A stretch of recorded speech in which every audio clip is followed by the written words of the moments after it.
Once upon a time, I was flipping through random TV shows and the 10 Commandments came on. And later that night, I had a dream. And in that dream, a great voice said, "Brian, you must make BellTube video number 24. So let it be written. So let it be done."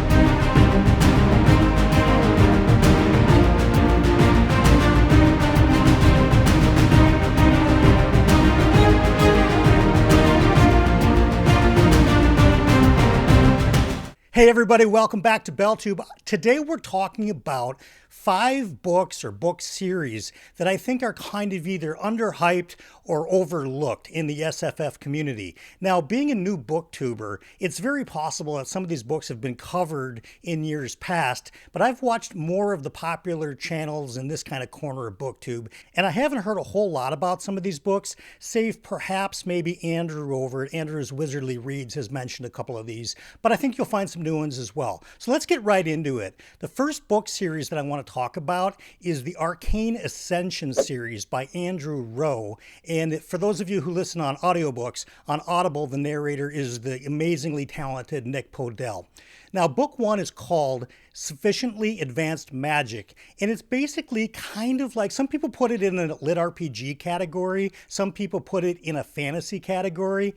I think it's sort of a little bit crossed over into both. It is definitely not pure lit RPG, but there are some lit RPG elements to this fantasy story. We follow a character named Corin Cadence, who has basically gone looking for his brother. In this particular society, kind of a rite of passage before one might go on to like a magical academy is they have to get what's called an attunement. An attunement is basically a magical sigil that is placed on somebody's body by these gods that are found in these towers that they must climb these spires about to get them.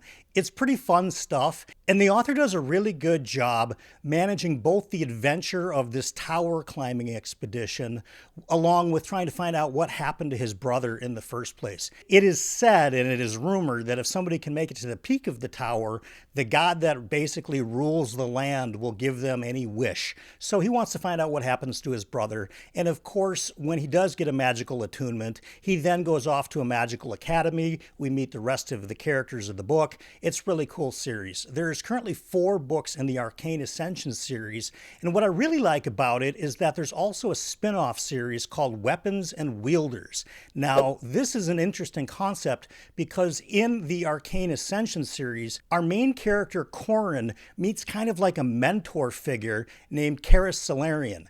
And in the Weapons and Wielders series, we get the backstory of Karis Solarian, and in my personal opinion, it's even better than the main series. So let's move on from there, but for sure check out the Arcane Ascension series by Andrew Rowe. It's kind of an overlooked and underhyped read. The next series I want to talk about is an urban fantasy series. There's just 2 books in it right now, and it's from the author of the Iron Druid Chronicles, Kevin Hearn. For those of you who listen on Audible, it's done by the amazing Luke Daniels. Now, book 1 is called Ink and Sigil, and we follow this character named Al McBarries.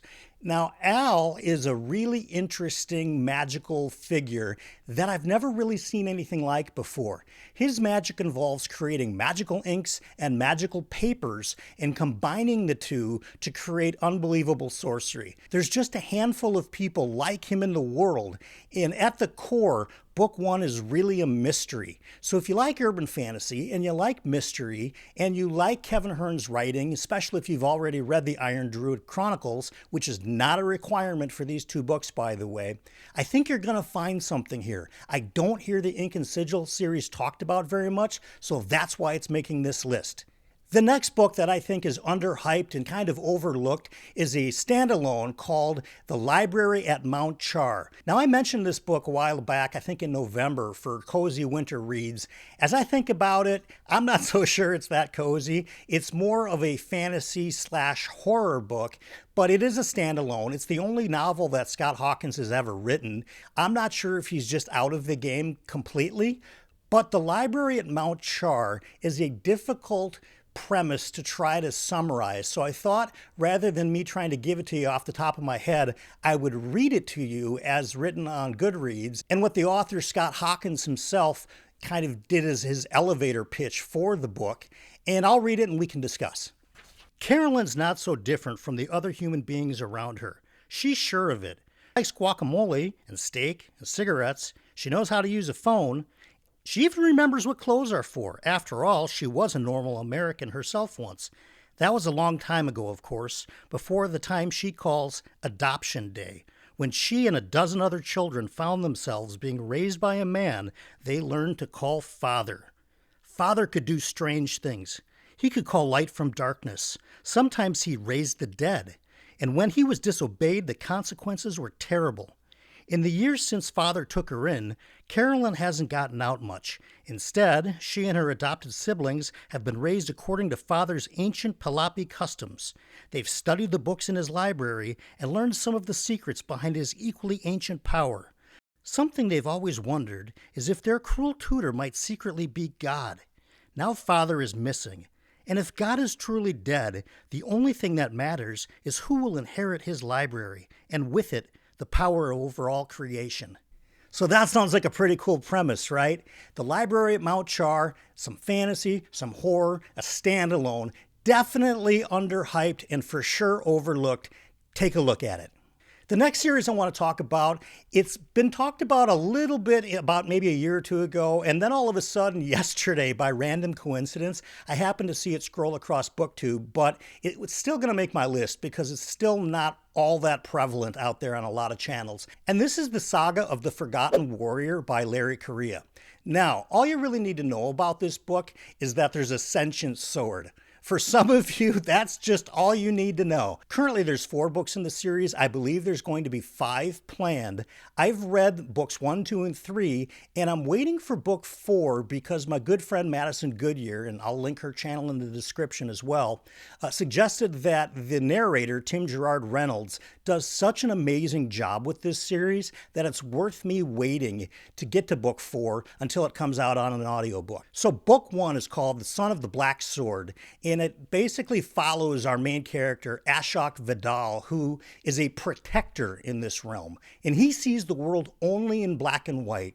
Either you are following the law or you're breaking the law. If you're breaking the law, you're going to die. If you're following the law, he's not even going to talk to you. And of course, what we find out very quickly through book 1 is that he's beginning to realize that the world isn't quite as black and white as he was led to believe. You see, he was taken as a small child and brought into this order of protectors, and his whole brainwashing, the magic system, and everything about it is being called into question. Larry Correia manages to pull this off in such a unique style that I feel like while there are some tropes that are pretty common, I think they're the kinds of tropes that bring us to fantasy in the first place. Nothing is completely out of left field where it doesn't make sense. But there are aspects of this book that I just haven't really seen before that much. And I don't see this book talked about all that much on Booktube, certainly not the whole series. So this 4th series, The Saga of the Forgotten Warrior, is something that I truly believe is underhyped, overlooked, and I think you should check out Son of the Black Sword, book 1.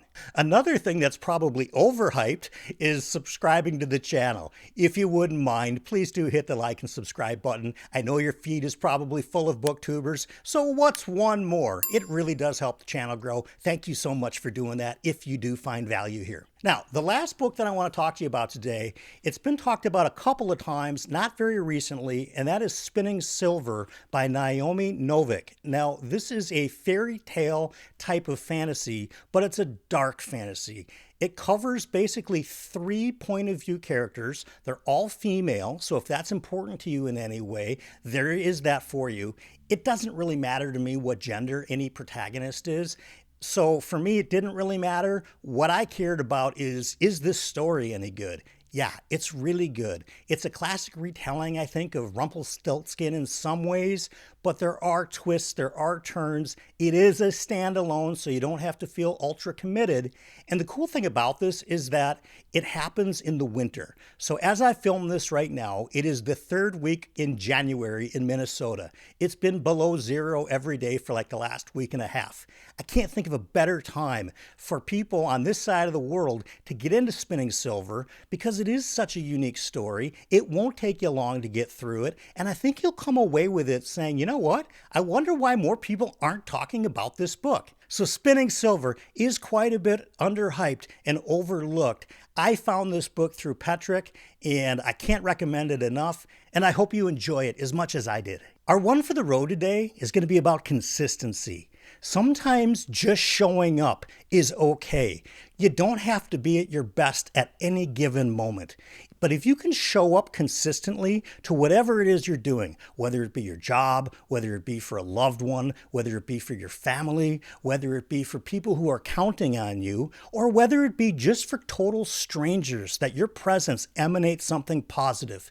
Sometimes you don't need to always be at your best, but if you're able to show up consistently and take some very small actions that lead you in the path that you want to go, I think you'll find that on the days that you're feeling ultra strong, those days of showing up when you weren't feeling that great will compound. You'll feel the result of being consistent, and that way, on the days that you show up and you feel incredible, your consistency through all the days that you weren't feeling so great will pay dividends, I promise you. And of course, here's your fortune.